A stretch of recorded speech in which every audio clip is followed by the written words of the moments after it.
Trump upends U.S. policy on Ukraine and says he and Putin have agreed to begin talks on ending the war. President Donald Trump upended 3 years of U.S. policy towards Ukraine on Wednesday, saying that he and Russian leader Vladimir Putin had agreed to begin negotiations on ending the war following a sudden prison swap. Trump said he spent more than an hour on the phone with Putin, and "I think we're on the way to getting peace." He noted that he later spoke with Ukrainian President Volodymyr Zelenskyy, but he was non-committal about whether Ukraine would be an equal participant in U.S. negotiations with Russia. "I think President Putin wants peace, and President Zelenskyy wants peace, and I want peace," Trump told reporters in the Oval Office. "I just want to see people stop being killed." Of his conversation with Putin, Trump said, "People didn't really know what President Putin's thoughts were. But I think I can say with great confidence, he wants to see it ended also, so that's good. And we're going to work toward getting it ended, and as fast as possible." Trump noted that he would probably meet in person with Putin in the near term, suggesting that could happen in Saudi Arabia. Trump speaking to Putin sent a potentially dramatic signal that Washington and Moscow could work to hammer out a deal to end fighting in Ukraine by going around the country's government. Doing so would break with the Biden administration, which steadfastly insisted Kiev would be a full participant in any decisions made. Asked specifically about Ukraine being an equal partner in the peace process, Trump responded, "Interesting question. I think they have to make peace." In another blow to Ukraine's Western-leaning aspirations, Defense Secretary Pete Hegseth said at NATO headquarters in Brussels that NATO membership was unrealistic for Ukraine. "I don't think it's practical to have it, personally," Trump said later about NATO membership for Ukraine. He added that Hegseth had said it's unlikely or impractical. "I think probably that's true." After Russia invaded Ukraine in February 2022, the Biden administration joined other NATO members in vowing that membership in the Western military alliance was inevitable. Trump said Wednesday of Russia, "I think long before President Putin, they said there's no way they'd allow that. They've been saying that for a long time, that Ukraine cannot go into NATO," Trump said, "and I'm okay with that." Response from Zelenskyy and the Kremlin. Despite all that, Zelenskyy sought to put a brave face on what many in Ukraine will see as a major disappointment.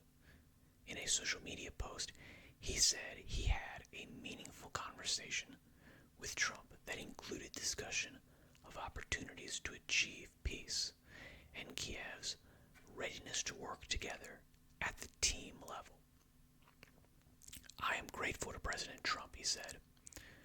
Kremlin spokesman Dmitry Peskov said the conversation between Trump and Putin covered a good deal of ground, including the Middle East and Iran, but that Ukraine was the main focus.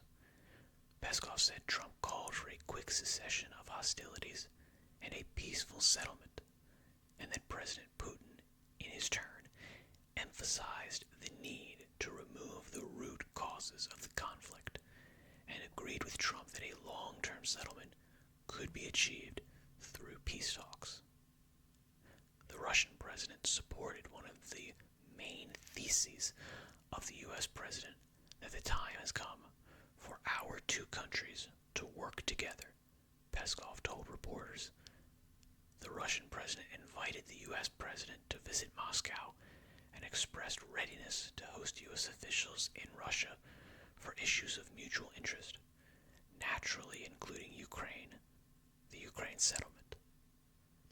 In the meantime, Ukraine has offered to strike a deal with Trump for continued American military aid in exchange for developing Ukraine's mineral industry, which could provide a valuable source of the rare earth elements that are essential for many kinds of technology.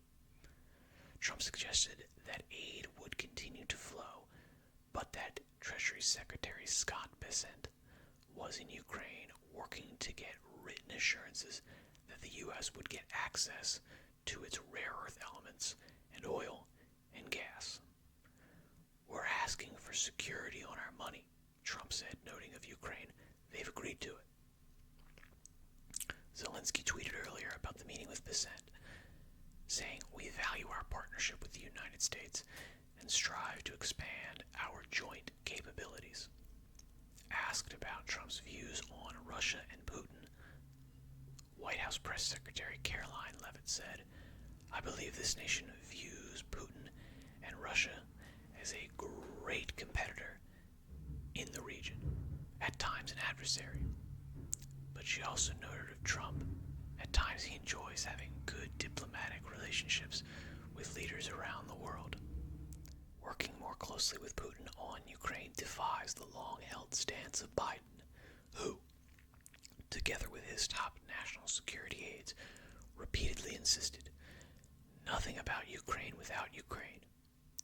Vice President J.D. Vance, Secretary of State Marco Rubio, and Trump's special Russia-Ukraine envoy, retired General Keith Kellogg, will all be in Germany this week for the annual Munich Security Conference, which Zelenskyy also will attend. Wednesday's Trump-Putin call and the resulting policy sea change followed a prisoner swap that resulted in Russia releasing Pennsylvania schoolteacher Mark Vogel after more than 3 years of detention in return for convicted Russian criminal Alexander Vinnik.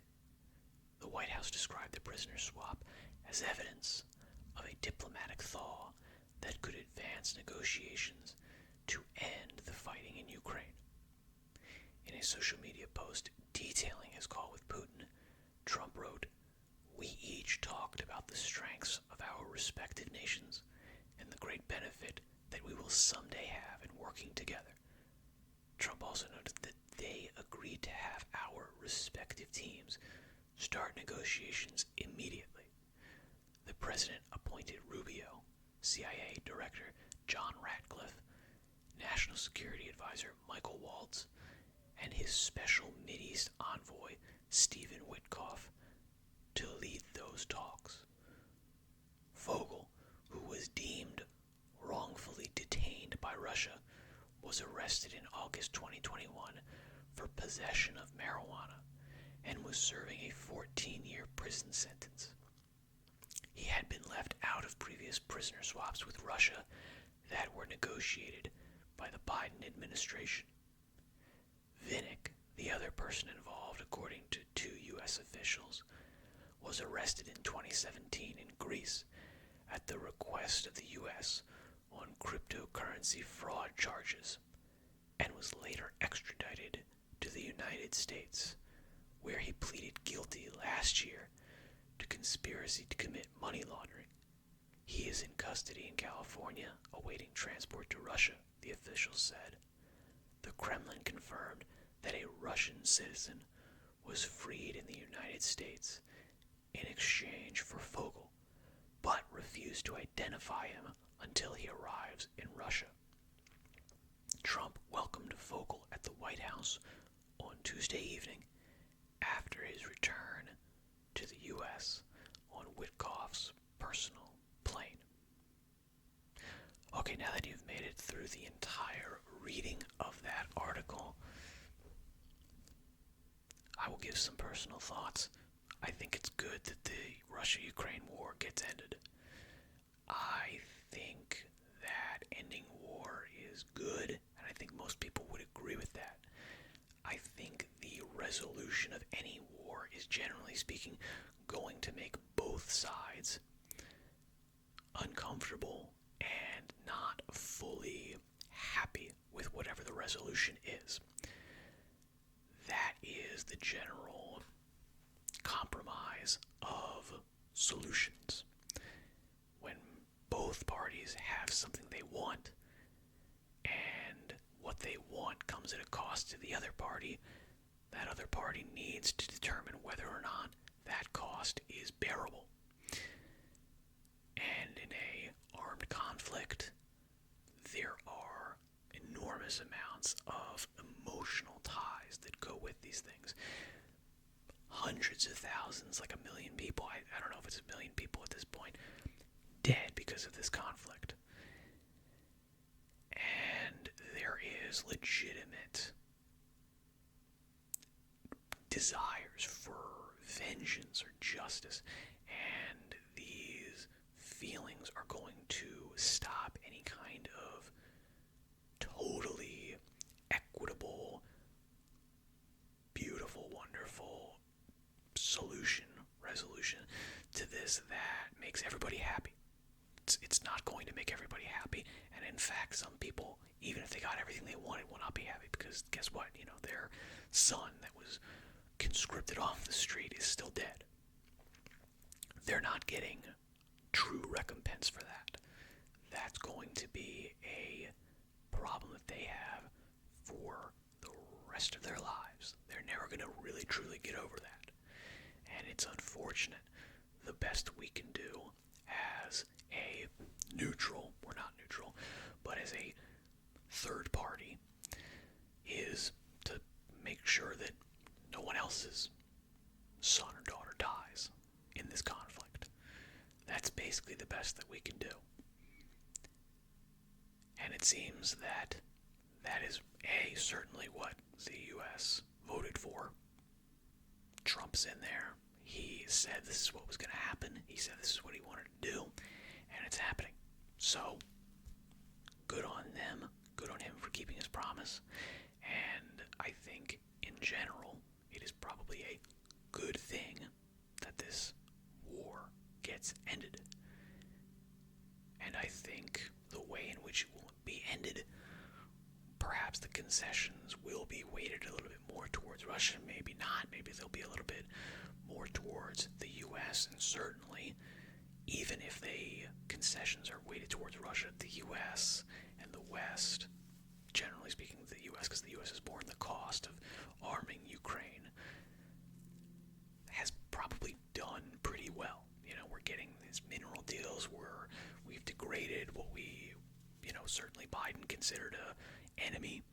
We've degraded their forces, and as horrible, and I do find it disgusting and horrible, that was the goal, and that goal was achieved by the Biden White House. So the fact that they wanted to keep this going forever, like the sort of Afghanistan conflict, they just wanted to basically keep throwing people into the meat grinder forever until Russia collapses and we can sweep up whatever's left. I think that's probably not great in terms of human morality. And therefore, even if the concessions are to a country we don't like, it's better than a continual meat grinder war. I don't know, what do you think? Let me know in the comments. Like, comment, and subscribe. Thank you for your time and attention. Good luck in all your endeavors. I shall say farewell for now.